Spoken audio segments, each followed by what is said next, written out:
সবাইকে আসসালামু আলাইকুম। শীতের সিজনের পিঠা নিয়ে আজকে হাজির হয়ে গেলাম। আজকে তৈরি করছি নরম তুলতুলে স্পঞ্জি ভিজা পিঠা। তো যাদের হাতে ভিজা পিঠাটা হয় না বা পিঠাটা ভিজানোর পরে শক্ত রয়ে যায়, আজকের রেসিপিটি তাদের জন্য। আজকে পারফেক্ট একটি পিঠা তৈরি করে দেখাবো, আর সেই পিঠা ভিজেও নরম তুলতুলে করে দেখাবো। আশা করছি ভালো লাগবে। চলে এলাম আমি পুরো রেসিপিতে। এখানে একটি বোল নিলাম আর এখানে দিয়ে দিচ্ছি প্রায় 2 কাপ পরিমাণে ভাতের চাল। মানে 2 কাপের থেকে একটু কম হতে পারে। আমরা যে ভাতটা খাই সেই চালটা নিয়েছি, আর এখানে নিয়ে নিচ্ছি 1 কাপ পরিমাণে আতপ চাল। আজকে ভাতের চাল এবং আতপ চাল দুটো একসাথে মিশিয়ে পিঠাটা তৈরি করব, সে কারণে পিঠাটা খুবই পারফেক্ট হবে। এখানে কোনো মরা চাল বা ধান থাকলে উঠে ফেলে দিতে হবে।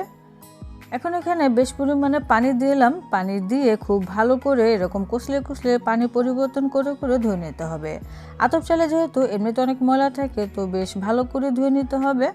তো চালটা খুব ভালো করে আমি পানি পরিবর্তন করে করে ধুয়ে নিয়ে এসেছি। এখন এখানে দিয়ে দিচ্ছি কুসুম গরমের থেকে একটু গরম পানি। আপনারা যদি সারা রাতের জন্য ভিজিয়ে রাখেন চালটাকে, তাহলে গরম পানি দেওয়ার দরকার নেই, নর্মাল পানি দিলে হয়ে যাবে। যেহেতু আমি দিনেই করছি, তো কয়েক ঘন্টার মতো যদি ভিজিয়ে রাখি, তাহলে একটু কুসুম গরমের থেকে একটু বেশি পানিটা দিলে চালটা অতি দ্রুতই খুব সুন্দরভাবে ভিজে যায়। তো আমি কয়েক ঘন্টা ভিজে রেখেছিলাম, চালটা খুব সুন্দরভাবে ফুলে ডাবল হয়ে গিয়েছে। পানিটা ঝরিয়ে নিলাম। এখন আমি ব্লেন্ডারে ব্লেন্ড করে নিব। তো এখানে আমি 1 চা চামচ পরিমাণে বা স্বাদ অনুযায়ী লবণ দিলাম, আর 1 কাপে একটু কম হবে দিয়ে দিচ্ছি ভাত। সেই সাথে 1 চা চামচ বেকিং পাউডার দিলাম এবং এখানে পানি দিতে হবে। তো পানিটা প্রথমে বেশি দিব না, প্রথমে আমি 2 কাপ পরিমাণে পানি দিলাম। তারপরে ব্লেন্ড করার পরে আমি বাকি পানি দিয়ে ব্লেন্ড করব। এখন সরাসরি আমি ব্লেন্ডারে দিয়ে খুব ভালো করে ব্লেন্ড করে নিলাম।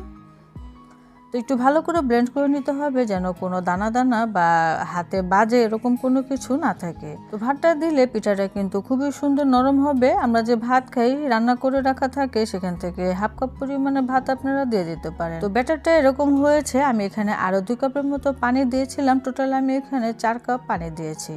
আর এই চিতই পিঠা ব্যাটারটা বেশি ঘন হবে না, আবার খুব বেশি পাতলাও হবে না। এক সাইডে রেখে দিয়ে এখন আমি পিঠার যে দুধটা বা শিরাটা সেটা রেডি করে নিব। এখানে আমি প্রথম থেকে 2.5 লিটার লিকুইড দুধকে জাল দিয়ে ঘন করে নিয়েছিলাম। তো আমি আগে থেকে শুকিয়ে রেখেছিলাম যেন ভিডিওটা আরও বড় না হয়ে যায়। তো দুধটা এখন আবার একটা বলক তুলে নিচ্ছি। তো তার আগে এখানে আমি কিছু গুঁড়ো দুধ ব্যবহার করব। আমি এখানে প্রায় 4 থেকে 5 টেবিল চামচের মতো গুঁড়ো দুধ ব্যবহার করলাম। আপনারা চাইলে আরও 2 টেবিল চামচ বাড়িয়ে দিতে পারেন, সমস্যা নেই। এখন খুব ভালো করে একটু নেড়ে চেড়ে দিচ্ছি, তা না হলে আবার দলা পাকিয়ে যাবে। তো এখন আমি দুধটাকে জাল দিয়ে নিব, মানে একটা বলক তুলে নিব, যেহেতু ঘন করে রাখাই আছে। তো এর ফাঁকে আমি গুড় রেডি করে নিচ্ছি। এখানে আমি 2 কাপ পরিমাণে গুড় নিয়েছি, সেই সাথে আধা কাপে একটু বেশি হবে পানি দিয়ে গুড়টাকে জাল দিয়ে এক সাইডে রেখে দিয়েছি। তো গুড়টা বেশি পাতলা করা যাবে না, সামান্য একটু পানি দিয়ে আপনারা গুলিয়ে রাখবেন। তো এখানে দুধটাও গরম হয়ে গিয়েছে, মানে বলক এসে গিয়েছে। এখন আমি চুলাটাকে বন্ধ করে দিয়েছি, তারপরে সেই গুড়ের পানি মিশিয়ে দিচ্ছি। এরকম দিতে হবে আর একটু নেড়ে চেড়ে দিচ্ছি।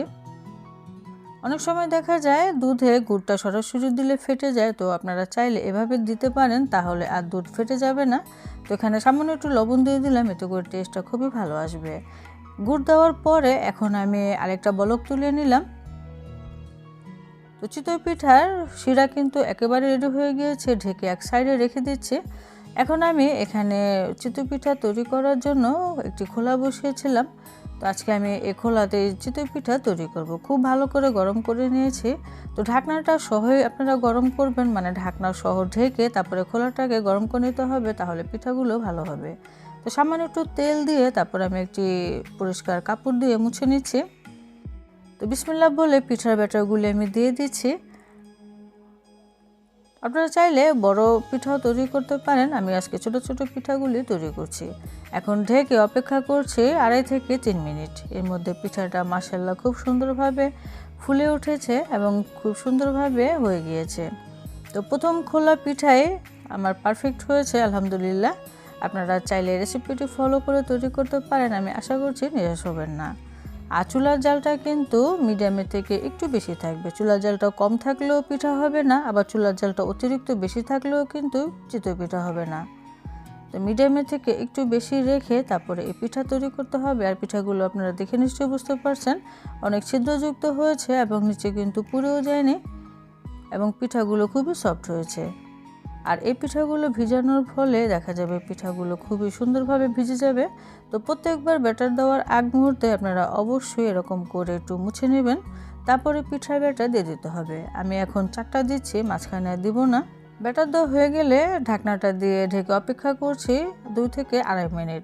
তো আসলে আপনাদের ক্ষেত্রে একটু কম বেশি লাগতে পারে, যেহেতু আমি আজকে কারেন্টের চুলায় পিঠাগুলো তৈরি করছি।